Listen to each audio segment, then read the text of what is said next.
Why are there not more people talking about server struggles? Ever built an app or a website? Then you know the headache of dealing with servers. Servers are like the digital real estate where your app lives.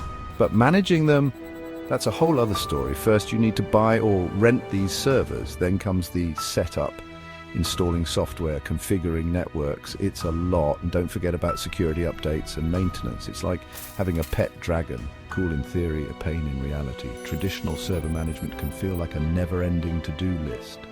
It takes time and resources away from what you really want to be doing, writing awesome code. But what if there was a better way?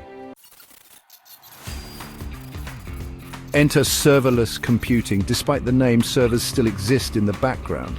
But here's the magic. You don't have to worry about them. It's like ordering takeout. You get the food without the cooking hassle. Serverless computing lets you focus solely on writing code.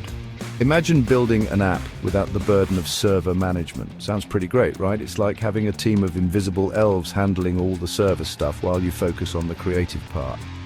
With serverless, you can say goodbye to those late-night server meltdowns. No more frantic Googling for solutions at 3 a.m. It's all about efficiency and letting you, the developer, shine. So how does this serverless sorcery work? Let's break down some key concepts. No server management. This is the big one.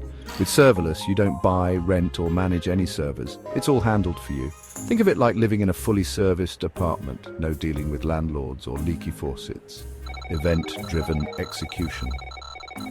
Your code runs in response to events. An event could be anything: a user clicking a button, a new file uploaded, or data changing in a database. It's like setting up a series of dominoes. One event triggers the next, a pay-as-you-go model. You only pay for the actual computing time used to execute your code. No more paying for idle servers. It's like paying for electricity. You only get charged for what you use. Scalability. Serverless platforms automatically scale your application up or down based on demand.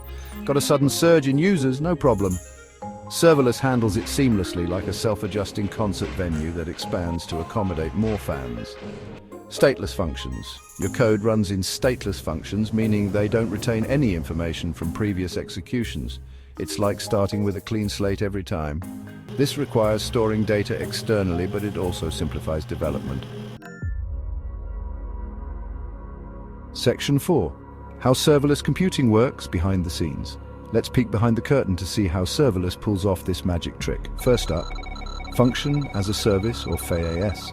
Serverless platforms provide function as a service, allowing you to deploy individual functions that respond to events. These functions are the building blocks of your application. Next, trigger events. When an event occurs, like a user request or a database update, it triggers the corresponding function. Then, dynamic resource allocation. The serverless platform dynamically allocates the necessary resources, like CPU and memory, to execute your function. And finally, execution and output handling. Your function runs, performs its task, and delivers the output. The platform then tears down the allocated resources. It's a bit like ordering a ride from a ride-sharing app. You request a ride, which is the trigger event. A driver, representing the resources, is allocated. You reach your destination, which is the function execution, and the ride ends, meaning the resources are released. Serverless computing offers numerous advantages, such as reduced operational costs, automatic scaling, and faster time to market.